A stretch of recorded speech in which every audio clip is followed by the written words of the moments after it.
Welcome back. All right, so 11 games tonight in the National Hockey League. Busy night. Tomorrow there's 3. The next night there's 12. Welcome to November. We start getting a more balanced schedule in December. It's just November. This is how it kind of works. All right, so we're going to start off talking about Ottawa and Buffalo. This is a tough one.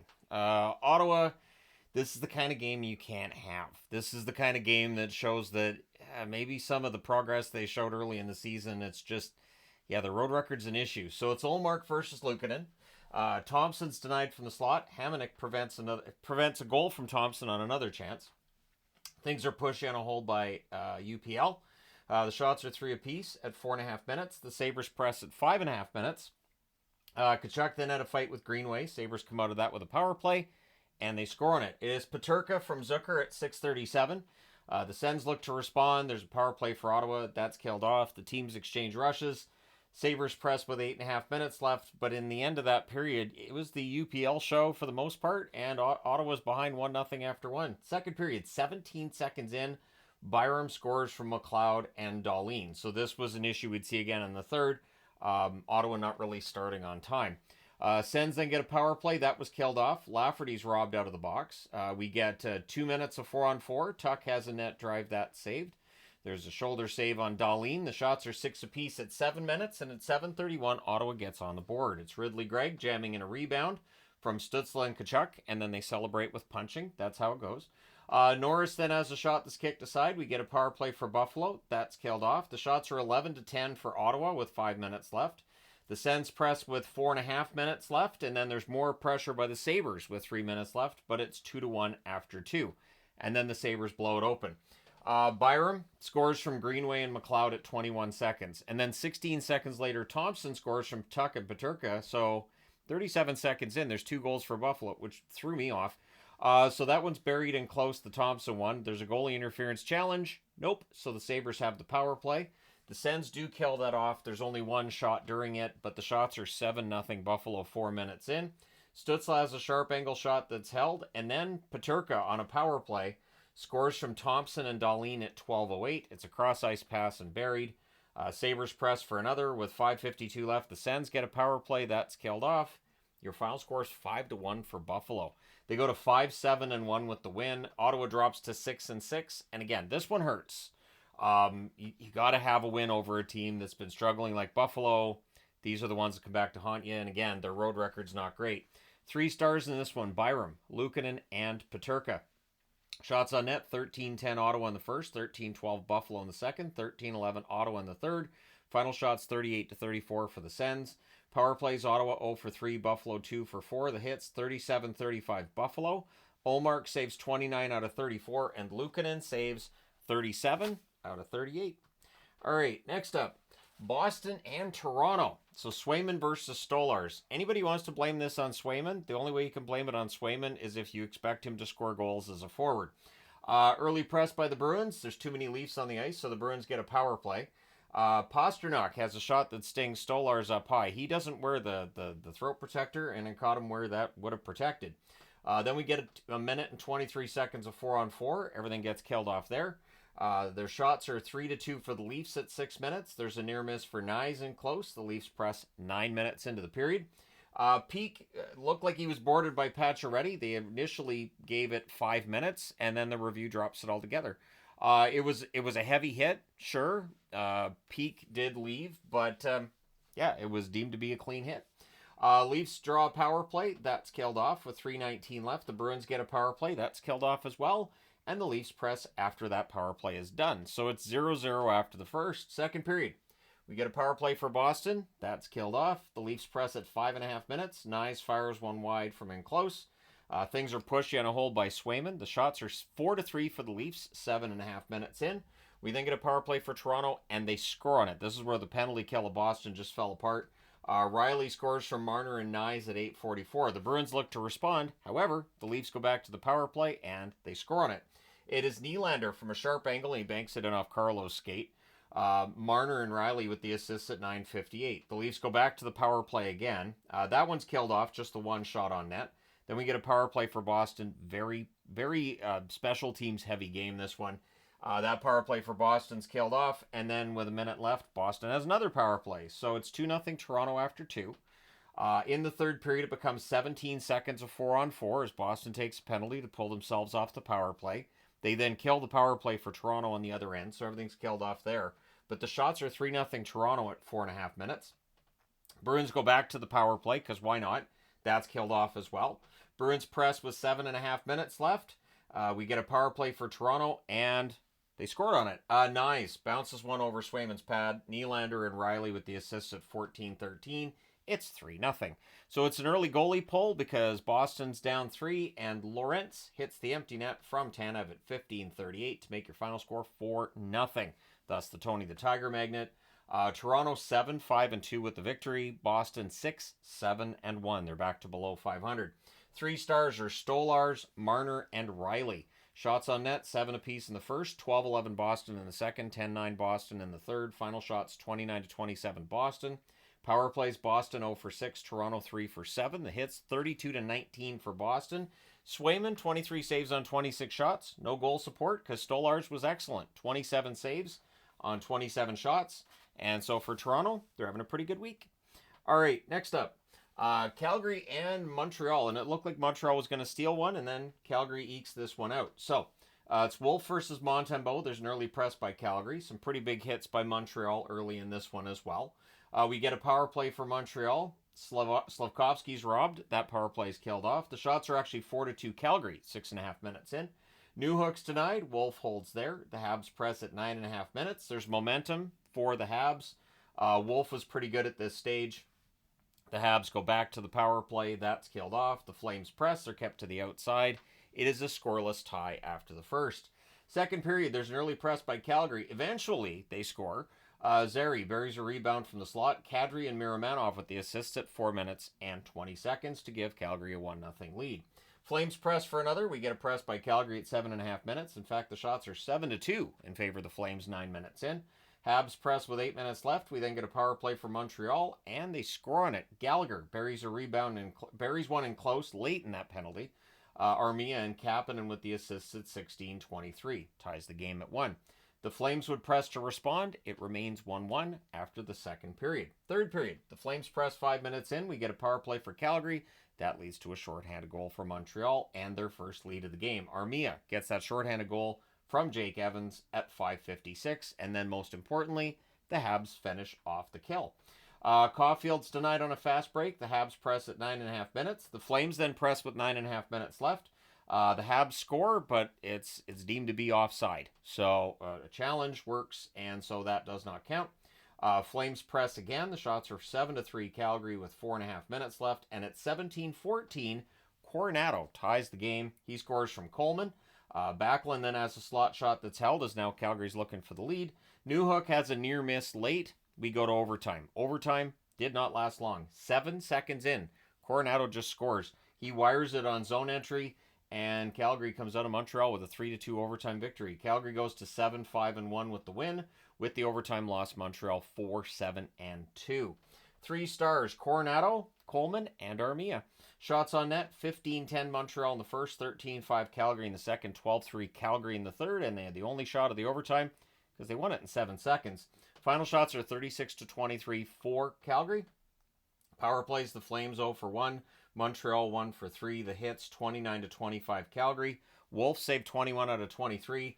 Montembeault 33 saves on 36 shots. So, yeah, pretty impressive game, but in the end, Montreal comes out with the victory. All right, next up, Philadelphia and Carolina. You know, I really thought Philadelphia would get at least a point out of this, and then it just doesn't quite happen because it's Carolina. So it's Kolosov versus Kochetkov in this one. Good early checking, or forechecking by the Flyers, I should say. The fans call one, the referee does not. Tippett has a 3-on-2 chance that's held. The shots are 2-1 Flyers 4 minutes in.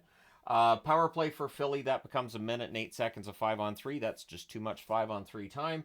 And Konechny buries one in close. Michkov and Drysdale with the assists at 7:54. The Canes then kill off the 5-on-4. Canes get some pressure at the half. They're looking to answer, of course.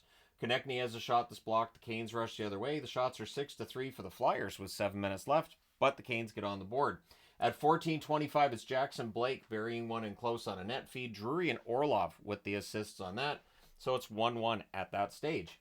Tippett's denied on a rush. The Canes press in the final minute. It remains 1 apiece after the first period. Second period. Natchez has a wraparound that saved. The Canes press early. In fact, the shots are 3-1 Carolina at 3.5 minutes. The Canes press at 6.5 minutes, and at 8:58, Robinson roofs one on a rush to give Carolina their first lead of the game. Natchez and Burns with the assist, so Marty Natchez staying hot tonight. And then at 9:50, Martinook scores from Slavin and Burns. So suddenly it's a 2-goal lead for Carolina. It's 3-1. Frost couldn't bury one on a net drive. The shots are 9-2 for Carolina with 8 minutes left, but Philadelphia would get a goal. It's Tippett from Konechny and Couturier at 13:30. The Canes then press to respond. We get a power play for Carolina. That's killed off. The fans call one. The referee does not. But it is 3-2 Carolina after the second period. Third period. Early jump for the Canes, but at 1:18, Morgan Frost gets the most Morgan Frost-like goal you're going to see. He missed it. He missed it with his stick. It went in off his shin guard. It's just the most it's his first goal of the season. It just trickles over the line. It's Frost from Sanheim and Konechny, and it's a funny-looking goal, but you know what? It's a goal. Maybe that'll get him going. Carolina would answer. At 1:47, Roslovic buries a rebound on a rush. Svechnikov and Aho with the assist. So that's the 7th goal of the season, I believe, for Roslovic. Flyers press at 4.5 minutes. The shots are 3 apiece 6 minutes into the period. And then Konechny ties the game from Couturier at 9:17. And even though Philadelphia had very few shots after the first period, they just kept finding ways to get the puck in the net. So the Canes press with 9.5 minutes left. We get a power play for Philadelphia. That becomes a 4-on-4. Everything's killed off there. The Canes press in the final minute, and eventually Natchez, unassisted at 19:29, buries one from the side of the net. So now Philly has to pull the goaltender, and at 19:58, empty netter by Jarvis to make the score 6-4. So the 80s Magnets on the board. Carolina goes to 9-2. It's not the prettiest victory, but it's a victory. For Philadelphia, 4-8-1 with the loss tonight. Your 3 stars are Natchez, Martinook, and Burns. Shots on net, 10-8 Philly in the first, 13-3 Carolina in the second, 14-3 Carolina in the third. Final shots, 35-16 for Carolina. Power plays, Philadelphia 1 for 3, Carolina 0 for 2. The hits, 18-13 Philadelphia. Kolosov, 29 saves on 34 shots. Kochetkov had a rough night, 12 saves on 16 shots. So, entertaining game though, absolutely. I'm not gonna say it wasn't, because it was. All right, next up, last one on this board is Pittsburgh and the New York Islanders, a battle of two teams trying to get their seasons rolling. So it's Nedeljkovic versus Sorokin. There's an early press by the Penguins. We get a power play for the Islanders. Pulock has a shot that's caught. It's held. That power play ends up being killed off. Shots are 4-2 Islanders, 5 minutes in. Raquel has a mishandle in close at the net, trying to get that first goal. Malkin to Crosby, that pass gets picked off. There's a delay of game call. The Penguins get a power play. They don't generate much. That gets killed off. Pretty good penalty kill by the Islanders there. Shots are 9-5 Penguins with 4.5 minutes left. Palmieri has a net feed. That's held. The Penguins press in the final minute. It's 0-0 after the first. Second period, early press by the Islanders. Malkin's denied on a rush. In fact, the shots are 3-1 for the Penguins at 3.5 minutes. The Penguins score. Was it offside? The challenge? Nope. So this was debated throughout the rest of the game on the Islanders feed that I was watching. Again, the goal counts. It's Crosby from Malkin and Raquel at 5:27, and because it's an unsuccessful challenge, it means it's a power play for the Penguins. So the Islanders do kill that off. Graves was denied shortly after that ends. Penguins controlling the pace of the game and really in control of the shot clock too. 12-4 for Pittsburgh with 8.5 minutes left. Palmieri to Siplikov, that gets blocked. And then at 12:21, Palmieri buries a rebound soon after that power play ends. Horvat and Siplikov with the assists. So yeah, there was a power play, and I forgot to write the power play on the board, and yet I put Palmieri with the goal right after it ends. Anyways, Penguins press, they draw a power play, things are pushed on a hole by Sorokin, and then Pittsburgh gets the power play goal. It's Malkin from Grzelcyk and Raquel at 13:37. Holmstrom then can't bury one in the final minute. The Islanders press in that final minute, and yeah, it's 2-1 for Pittsburgh after 2 periods of play. Third period. Shots are 2-1 Islanders at 5 minutes. Horvat fires one wide on a rush, and then Pittsburgh gets a 2-goal lead. It's Bunting on a 2-on-1 rush. He just wires it. Puljujarvi and Achari with the assists at 7:44. But then we get a power play for the Islanders, and they score on it. It is Holmstrom roofing a rebound from in close. Palmieri and Pollock with the assists at 9:41. The Islanders then press to tie. The Penguins press with 8 minutes left, and they would score to tie it. Or the Islanders would score to tie it, I should say, at 12:48. Pajot scores from Horvat and Lee. We're looking at a 3-3 tie. We then get a power play for the Islanders. That's killed off. We're going to overtime. In the overtime, the Penguins get a power play. That's killed off. The Islanders get a power play as well, and the clock runs out before they can generate much. So, in that overtime, there were only a couple of shots. The Islanders didn't manage either of them. In the shootout, though, when the shots are important, Horvat gets the winner. So it is a shootout victory for the New York Islanders. They go to 5-6-2 with the win. With the shootout loss, Pittsburgh drops to 5-7-2 on the season. Your 3 stars in this one, Palmieri, Pajot, and Sorokin. Shots on net, 12-6 Pittsburgh in the first, 14-10 Pittsburgh in the second, 10-7 Islanders in the third. Pittsburgh had both shots of the overtime. Final shots are 35-26 for Pittsburgh. Power plays, both teams go 1 for 4. The hits were 23-21 in favor of the Penguins. Nedeljkovic saves 23-26. Sorokin, another strong night from him. 32 saves on 35 shots. And now I need to change boards. All right, next up, Tampa Bay and St. Louis. So the Bolts have started to really slide. And yeah, they've started to slide. They're definitely in some form of danger at this point in time. So it's Vasilevsky versus Binnington. We get a power play for the Blues. That's killed off. The Bolts then get a power play. That was killed off as well. The shots, though, are 2-0 for Tampa Bay 7.5 minutes in. So not a lot of chances early in this game.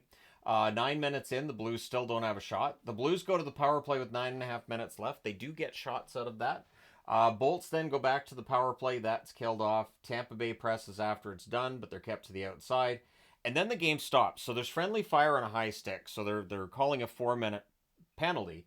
But Holloway apparently got struck in the throat with a puck. Was having trouble with his breathing, gets stretchered out. I do have an update here that he was alert. He's taken to the hospital. So that incident causes all of the players to just stop. And so they make the right move. They send everybody to the locker room, and then they save the last 1:11 of the period until after an intermission, a full 18-minute intermission. So they did review the 4-minute, I guess, and decide it was friendly fire, because it wasn't a Tampa Bay stick that caught the player. So they play that last 1:11 of the first period and change ends. Not much happens there. The Bolts then press at 1.5 of the second period, and they open the scoring at 2:39. Perbix buries one on a net drive. Cirelli and Kucherov with the assists. The Blues press to respond. The shots are 3-2 Tampa, 6.5 minutes in, and at 7:57, Sundqvist buries a rebound to tie the game. Kessel and Bolduc with the assists, so 1-1 tie there.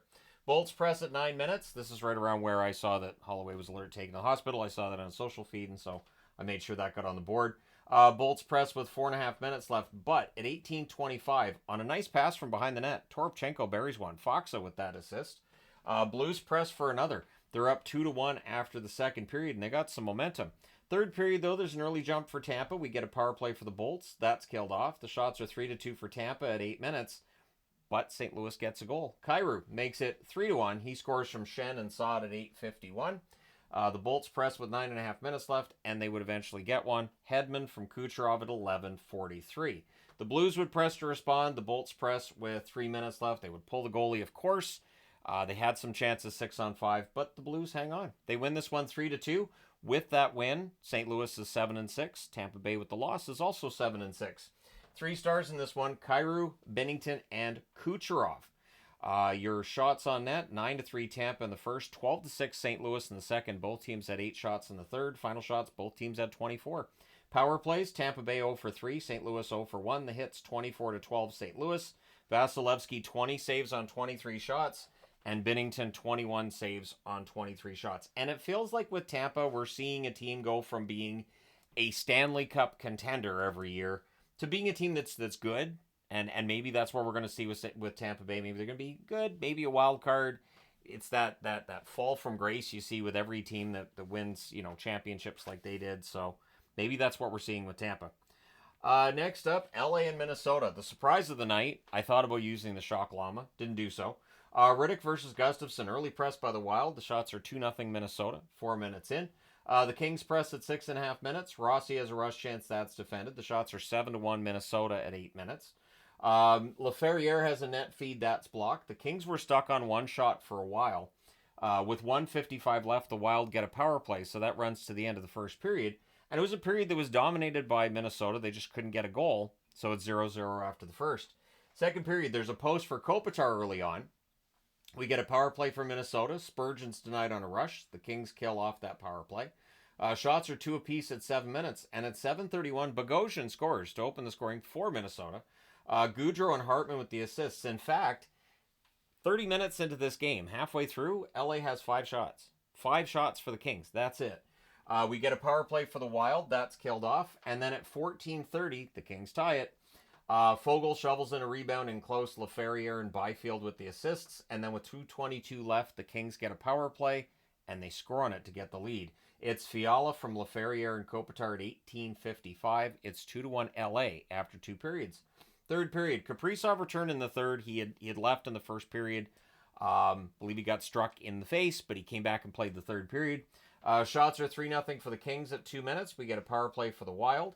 That was killed off. Rossi then has a tip shot that's held. The shots are 3 apiece, 6.5 minutes in. And at 7:39, Lewis gets an insurance goal for LA. He gets that one from Lee and Jeannot. We then get 2 minutes of 4-on-4. The Wild would press with 8.5 minutes left. Eventually, LA scores again. It's Byfield with his first of the season. Well overdue for that. Gavrikov and Moore with the assists at 14:12. So Minnesota pulls the goaltender because they're down by 3, and Lewis hits the empty net from Dano and Moore at 18:14. In fact, later in the game, Fogle, a crossbar away from making it 6-1. Your final score in this one's 5-1 for the Kings. They go to 8-3-3 with the victory. Minnesota 8-2-2 with the loss. Shots on net, 9-2 Minnesota in the first, 12-8 LA in the second, 14-7 LA in the third. Final shots 28-24 for the Kings. Power plays, 1-for-1 for LA and 0-for-4 for Minnesota. The hits 25-11 for LA. Riddick saves 23 out of 24 and Gustafson saved 23 out of 27. Now, I didn't have the 3 stars on the board, so let's go ahead and grab the 3 stars here. Byfield, Mikey Anderson, who didn't have a point but had a good game, and Fogle, the 1 goal. He gets the game winner, so he gets into the 3 stars. And good on Mikey Anderson for being recognized for a good defensive effort. I always appreciate when that's recognized by the people picking the 3 stars. All right, next up, Utah and Winnipeg. So this game's got the least amount of notes. There just wasn't that much that went on in large stretches of this.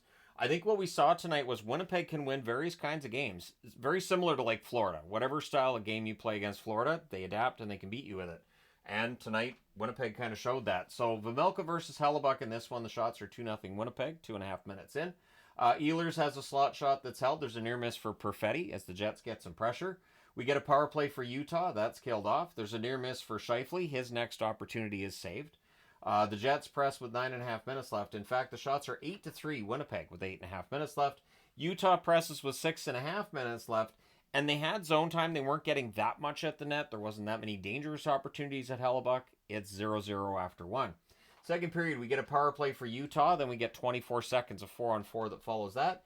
Everything gets killed off. The Jets press after their power play's done. Jets press again at 6 minutes.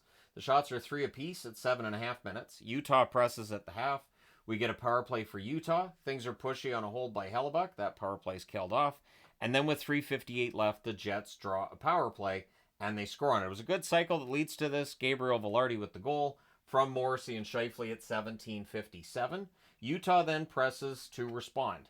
Keller has a chance that's held in close, but it's 1-0 Winnipeg after 2. Third period.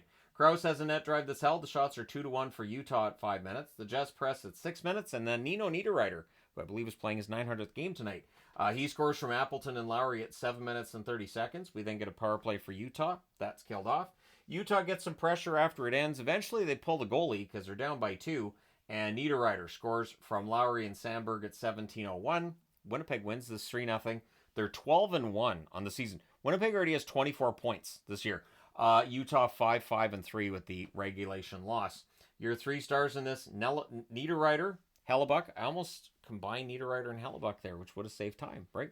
Niederbuck or Hellereiter. Hellereiter kind of works. Anyways, Niederreiter, Hellebuck, and Velarde are your 3 stars tonight. Shots on net, 12-6 Winnipeg in the first, 10-8 Winnipeg in the second, 7-6 Utah in the third. Final shots 28-21 for Winnipeg. Power plays Utah 0 for 4, Winnipeg 1 for 2. Hits 24-19 Winnipeg. Vejmelka saves 25 out of 27. Hellebuck saved all 21 shots for the shutout, thus the Tony the Tiger Magnet. And it was a relatively easy night for Hellebuck from what I saw. I had 6 games I was cycling between on the TV. I had this game on my tablet next to me while I was watching, and I had this one on this computer I used to record my videos. So that's how I track things tonight. It was kind of a hairy situation, but at the very least, not a ton of goals tonight until you get over here. Now, this game started, so there's 9 games on at the same time. So it is the Kraken and the Avalanche. Grubauer versus Annunen, or whatever. I don't know. Foreign players change the way their names are pronounced a lot. I do my best to keep up. I do. So Wagner scores on the second shot for Colorado. McKinnon and Girard with the assists at 2:28. The shots are 2 apiece at 5.5 minutes. We get a power play for Seattle, and 5 seconds after it ends, Seattle does get a goal. Jaden Schwartz from Beniers and Evans at 12:58. But Colorado answers. Ivan gets a goal from Kovalenko and McKinnon at 14:12. With 1:49 left, the Avs get a power play. Middlestad has a shot that deflects wide. We then end up with 4-on-4. So that rolls over into the second period. Colorado up 2-1. But it becomes a power play for Seattle, and McCann scores on it from Chandler Stevenson at 23 seconds on a turnover. So a turnover ends up in the Colorado net. It's 2-2. Things get punchy at 1:52 because why not? We then get a power play for Seattle. That's killed off. And then the Avs get a power play and they score on it. It is Lehkonen from McKinnon and Makar at 6:44. It's a slot shot that just goes through Grubauer. So Grubauer didn't have the best night tonight, but I mean, it's Colorado. They light goalies up, right? The Avs go back to the power play. The Avs score. Was it offside? Yeah, no goal. So that one comes off the board. And then it's challenged again. And so, yep, it counts. So that means it's a penalty on Seattle because when they challenged it, it was upheld as, yeah, no, Seattle was right to challenge it. And then Bednar goes, but really? And the ref goes, actually, Bednar made a good point of, and the point was that Seattle shot the puck into the zone, so it shouldn't have been an offside at all. And that's the right call, but Toronto got it wrong. So that is definitely a talking point tonight. So then on that power play, Rantanen scores from Makar and McKinnon at 9 minutes and 11 seconds. Because remember now, that means that Seattle's challenge was wrong. So, all right. The Avs go back to the power play. That one's killed off. The Kraken press with 4.5 minutes left.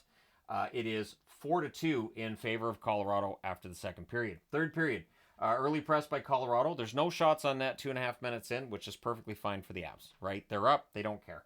Lehkonen fires one wide on a rush. The Avs press at 3.5 minutes. The Kraken really didn't have any room with the puck. There just wasn't any out there at that stage. The Avs press at 7 minutes. The Kraken, they press back at 9 minutes. Makar left the game hurt, and so we'll see what the update is on that. All Coach Bednar said after the game was that he tweaked something.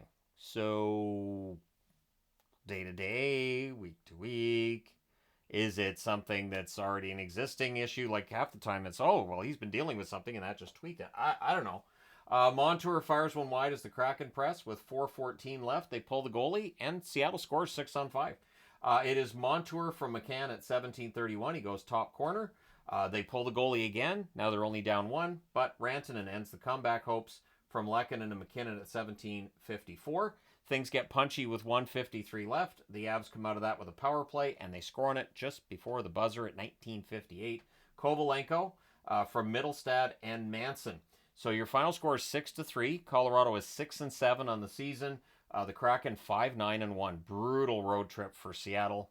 Yeah, this is getting out of control fast.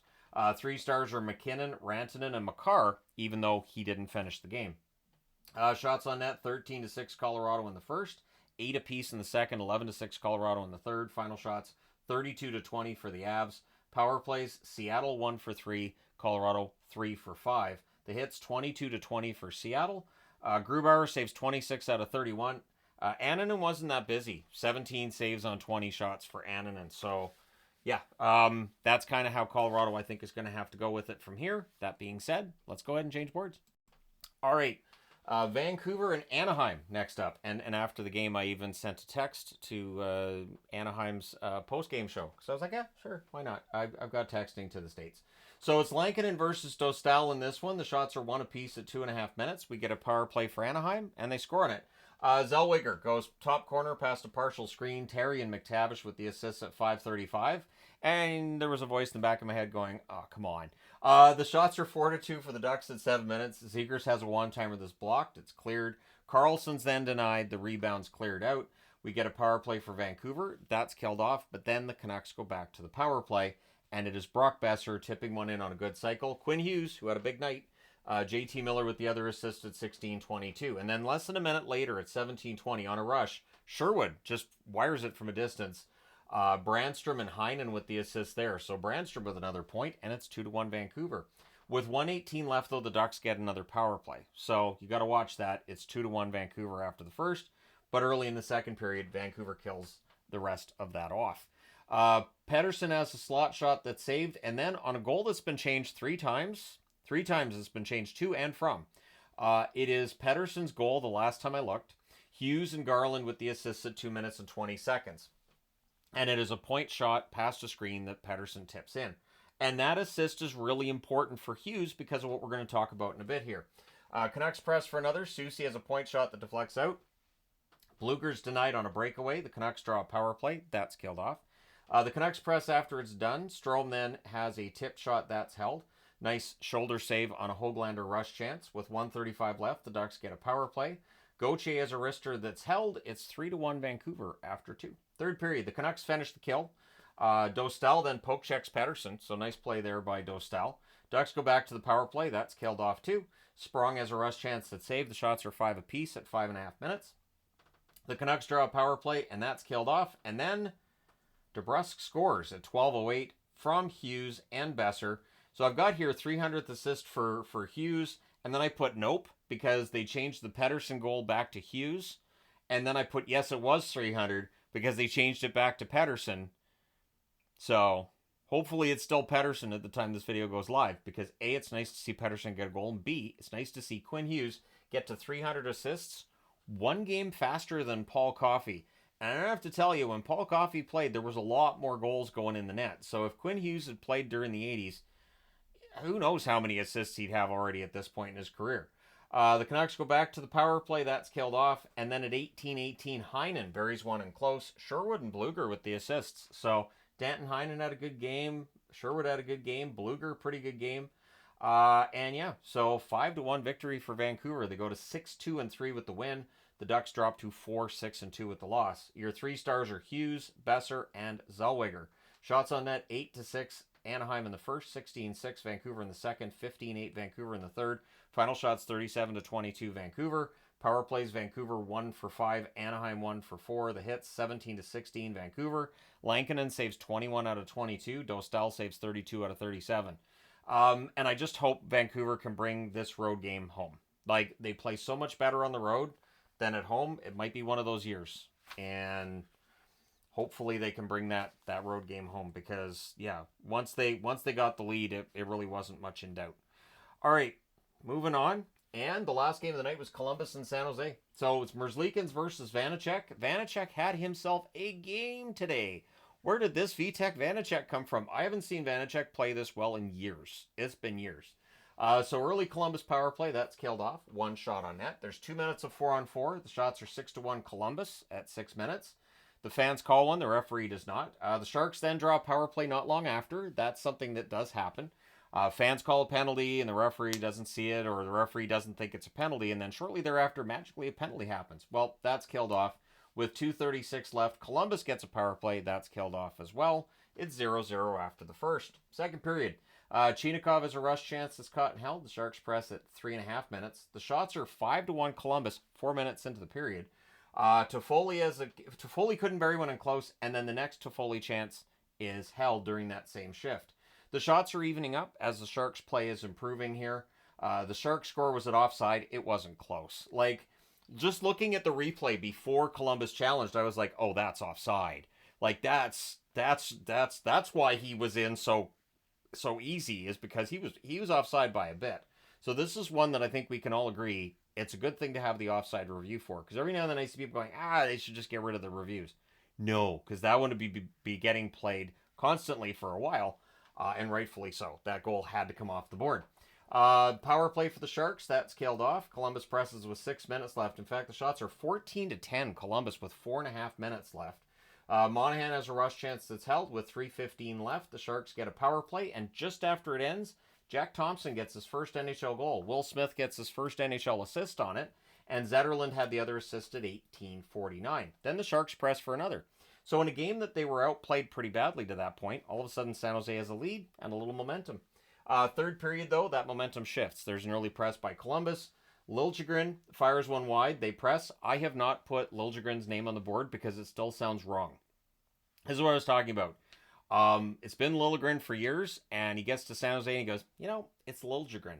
And so now we got to call him Liljegren. And the other night against Vancouver, every time Shorthouse said it, I'm like, it doesn't sound right. Anyways, the shots are 5-3 Columbus at 6.5 minutes. LeBank's denied and close. Columbus presses at 7.5 minutes. And the Sharks call a timeout. Like, Ryan Warsofsky sees what's going on, and his team's getting outplayed. And it doesn't work, because at 9:17, Marchenko buries a rebound on the rush. Severson and Chinikov with the assists. It's a 1-1 tie. Delandry's then denied, and as the Sharks are looking for a response, Columbus draws a power play. That's killed off. Columbus presses after it's done with 3:59 left. The Sharks get a power play. That's killed off. And the Sharks press to close it out. So we're going to overtime, because it's a 7:30 start. So of course we're going to overtime. Columbus controls early. Celebrini's denied. Columbus rushes. Fantilli has a rush that's defended. He crashed into the net. Thompson's denied. Columbus takes over. Danforth has a chance that's held. This was an exciting overtime. And then Wenberg ends it at 3:11. He buries one on a net drive. Zetterlund and Vanacek with the assists. So Vitek, the first star of the game. San Jose wins 2-1 in overtime. They go to 4-8-2 with the win. For Columbus, they're 5-5-2. Tough loss for Columbus. Shots on net favored Columbus almost the entire way. 13-6 in the first, 17-11 in the second, 19-7 in the third. In the overtime, the shots actually favored San Jose 3-2. Final shots 51-27 Columbus. Power plays Columbus 0 for 3, San Jose 0 for 4. The hits 23-17 San Jose. Merzlikins 25 saves on 27 shots. He continues to have a very strong run. And Vanacek 50 saves on 51 shots. That's how you have a good Tuesday night. So there you go. Again, tomorrow night there's 3 games, and then on Thursday there's 12 games. I'll be doing the preview for Wednesday and Thursday tomorrow morning, so stay tuned for that. At any rate, there you go. Let me know your thoughts. Hit like and subscribe in the event you may not have done so already. Thank you guys so much for all your support as always. I will talk to you again soon.